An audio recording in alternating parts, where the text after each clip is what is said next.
Hola marineros, ¿cómo están? Espero que bien. Hoy les traigo un nuevo video donde les voy a contar la historia de la mayor pérdida de buques de guerra en la historia, el día en que Alemania hundió su propia flota ante la humillación de tener que entregar sus buques a los aliados vencedores. Decidí inaugurar una nueva sección sobre la Primera Guerra Mundial, que creo que tiene bastante tela para cortar, en cuanto a acontecimientos navales se refiere. Bueno, sin más, empezamos. Para finales de octubre de 1918, fue planeada una última acción de la flota alemana, días antes de que el armisticio fuera efectivo. El grueso de la flota de alta mar debería zarpar desde su base en Wilhelmshaven para atacar a la gran flota británica. Scheer, para entonces gran almirante de la flota, tenía la intención de infligir el máximo daño posible a la armada inglesa con la finalidad de conseguir una mejor posición negociadora de Alemania, y ello a pesar de las muchas bajas que se esperaban. Sin embargo, muchos marineros, cansados de la larga guerra, creían que esta operación cancelaría el proceso de paz y prolongaría el conflicto. En la mañana del 29 de octubre de 1918, se dio la orden de partir de Wilhelmshaven al día siguiente, pero en la noche de ese día marineros del Thuringen y otros buques se amotinaron, apoyados por los sindicatos y el Partido Socialdemócrata. Los disturbios forzaron finalmente a Yper y Scheer a cancelar la operación. La firma del armisticio, el 11 de noviembre de 1918, en Compiègne, Francia, que puso fin a la contienda, conllevó para Alemania una gran humillación, teniendo la obligación de rendir toda la flota de submarinos, la flota de buques de guerra así como pagar compensaciones a los aliados entre otras condiciones. La historia de la Hochseeflotte comienza en 1898, cuando el secretario de Marina, el almirante Alfred von Tirpitz, se encargó de dirigir el gran proyecto de construcción naval que estaba llevando a cabo Alemania y que tenía como objetivo de garantizar la integridad del imperio alemán, así como expandirlo. También se quería lograr una mayor superioridad numérica y técnica sobre la Marina Real Británica o también llamada Royal Navy. Después de la batalla de Jutlandia, una de las batallas más importantes de la Gran Guerra, Alemania tenía sus buques muy dañados por lo que el resto de la contienda estuvieron en dique seco. Esto dejó el camino libre para que los submarinos y corsarios oceánicos tuvieran buena parte del protagonismo, hasta el final de la guerra. Las potencias aliadas no pudieron ponerse de acuerdo sobre el destino de la flota alemana. Estados Unidos propuso que los buques fueran internados en un puerto neutral, hasta saber qué hacer, pero los dos países sugeridos, Noruega y España, se negaron. Posteriormente un almirante británico llamado Roslin Wemyss sugirió que la flota fuera internada en Scapa Flow, dejando a los buques con tripulaciones mínimas y vigilados por la Gran Flota Británica o Grand Fleet. Finalmente, el 12 de noviembre de 1918, los términos del armisticio fueron enviados a Alemania, estableciendo que la flota de alta mar alemana tenía que estar lista para zarpar el 18 de noviembre, o de lo contrario los aliados ocuparían el Heligoland. En la noche del 15 de noviembre, el contraalmirante Hugo Meurer, representando al almirante Franz von Yper, tuvo un encuentro con el almirante David Beatty en el buque insignia, HMS Queen Elizabeth. Es ahí donde Beatty le muestra a Meurer los términos que deberían cumplir para la rendición de la flota submarina y de la flota de superficie. Esta última debía dirigirse al fiordo de Fort, donde se rendiría a Beatty. Posteriormente la flota sería internada en Scapa Flow, que era una base británica, ubicada en el estrecho de las Islas Orcadas, en el norte de Escocia, mientras se resolvían las negociaciones de paz. Scapa Flow fue una de las bases más importantes para los británicos, especialmente en la Primera Guerra Mundial, ya que ofrecía un reparo natural de las tempestuosas aguas del Océano Atlántico Norte. Fue ahí, precisamente, donde encontró su fin la llamada Hochseeflotte, que era la flota de alta mar del Imperio Alemán. La flota de 176 submarinos se rindió en Harwich el 20 de noviembre. Ante la negativa de Yper para dirigir la flota hacia la rendición, el contraalmirante Ludwig von Reuter asumió esta tarea. No sin antes dejarle claro que no permitiera que el enemigo se apoderase de la flota. En la mañana del 21 de noviembre, la flota germana se encontró con el crucero ligero Cardiff, que los guió hacia 370 buques de escolta de la gran flota británica y de otras armadas del bando aliado. La flota de 70 buques alemanes fue dirigida hacia el fiordo de Fort, para después ser escoltada a Scapa Flow, Escocia, frente a las Islas Orcadas entre el 25 y el 27 de noviembre, uniéndose posteriormente el SMS König y el SMS Dresden el 6 de diciembre, debido a que tenían problemas con sus máquinas. El SMS Baden fue la última nave en llegar al internamiento el 9 de enero. Ya en el lugar, los cañones de los barcos fueron deshabilitados y sus tripulaciones fueron reducidas poco a poco. Los acorazados y cruceros fondearon al norte y oeste de la Cava, una isla deshabitada de 107 hectáreas, mientras que los destructores fondearon entre la isla de Cuttersound, la Fara y la de Coy. Las fuerzas que custodiaban a los alemanes se fueron turnando, pasando del vicealmirante Oliver al vicealmirante Leverson, quien tomó su puesto el 1 de mayo. Para finalmente el 18 de mayo, ser relevado por el vicealmirante Sir Sidney Fremantle. El internamiento provocó una gran desmoralización de las tripulaciones a bordo de los buques alemanes.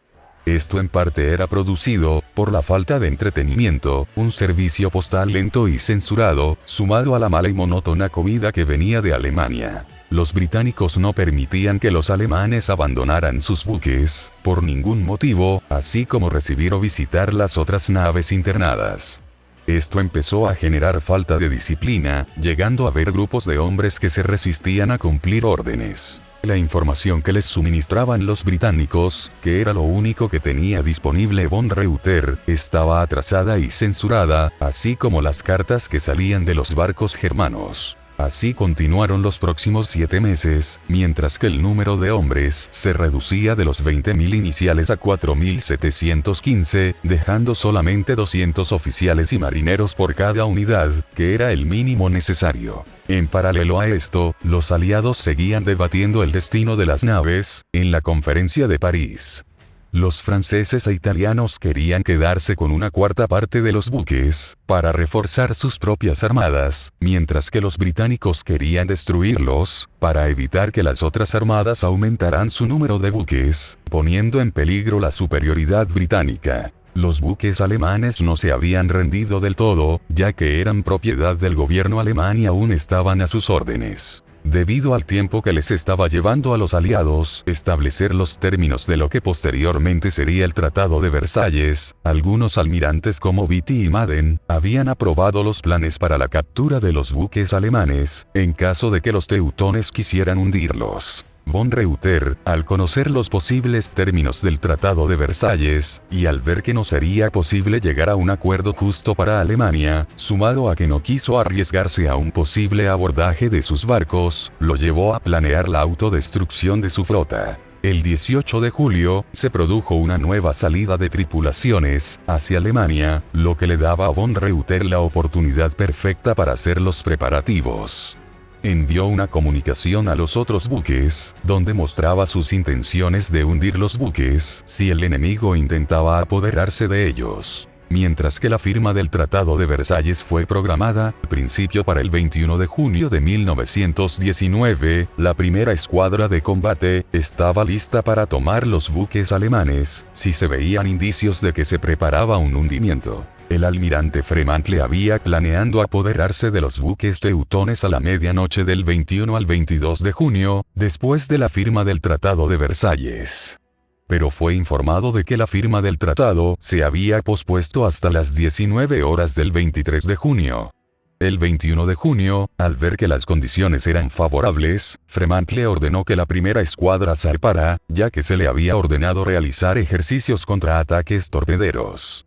Esta orden había sido dada sabiendo que la firma del tratado había sido pospuesta 2 días. La toma de los buques alemanes se programó hasta el retorno de la escuadra, prevista para la noche del 23 de junio, que era la fecha límite para la firma del tratado. Por lo que dejaron a 2 destructores y algunos pesqueros amarrados, cuidando a los 64 buques alemanes. Aproximadamente a las 10:30 de la mañana del 21 de junio de 1919, von Reuter envió un mensaje, en clave, mediante banderas, que ordenaba a la flota, estar alerta ante la orden de hundir las naves. Posteriormente a las 11:20 de la mañana, se dio la orden final de hundir a toda la flota. Inmediatamente se realizaron las maniobras para empezar a inundar los barcos, abriendo las válvulas, rompiendo las tuberías internas de agua, abriendo las puertas estancas, etc. En algunas naves se hicieron agujeros en el casco para permitir que el agua inundara más rápido los compartimientos. Todos los barcos se empezaron a inundar deliberadamente de un lado primero, para que se dieran vuelta, ya que los germanos pensaban que de esa manera sería más difícil rescatarlos. No hubo indicios visibles de hundimiento hasta el mediodía, cuando uno de los buques, el Friedrich der Grosse, empezó a escorarse hacia la banda de estribor. Es entonces cuando los marinos izaron la bandera de la Armada Imperial, para después abandonar el buque en pequeños botes. Las escasas fuerzas británicas que estaban custodiando a la flota en ese momento, no sabían qué hacer, más que avisar urgentemente al almirante Fremantle, sobre lo que estaba aconteciendo. Fremantle recibió los mensajes a las 12:20, ordenando cancelar el ejercicio, para dar media vuelta hacia Scapa Flow, dirigiéndose a toda máquina, llegando a las 14:30, o sea 2 horas y media después, donde contempló con desesperación que solo quedaban unos pocos buques a flote. E inmediatamente ordenó evitar el hundimiento de los buques restantes, salvando solo el acorazado SMS Baden, y otras 20 embarcaciones menores. Los británicos, en su desesperación para rescatar los buques, dispararon con ametralladoras a los alemanes, matando a 9 e hiriendo a otros 16. Estos serían las últimas víctimas mortales de la Primera Guerra Mundial, ya que las hostilidades habían terminado el 11 de noviembre de 1918. 1774 alemanes fueron arrestados y llevados por los acorazados a Ibergordon, al norte de Escocia. Fremantle ordenó que los alemanes debían ser tratados como prisioneros de guerra.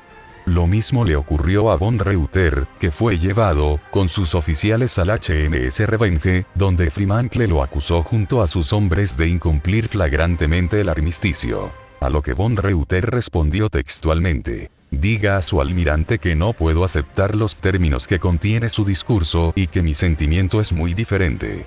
Yo soy el único responsable del acto realizado, y estoy seguro de que en mi lugar, cualquier oficial británico hubiera actuado de la misma manera.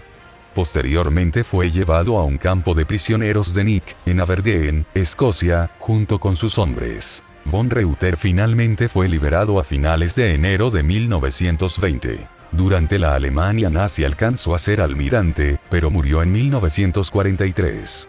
Ya para las 17 horas, la mayor parte de la flota alemana de alta mar, unas 52 naves, habían desaparecido en las aguas de Scapa Flow, siendo el SMS Hindenburg el último en hundirse. De los 74 buques alemanes, se perdieron 15 de los 16 acorazados, 5 de los 8 cruceros de batalla y 32 de los 50 destructores.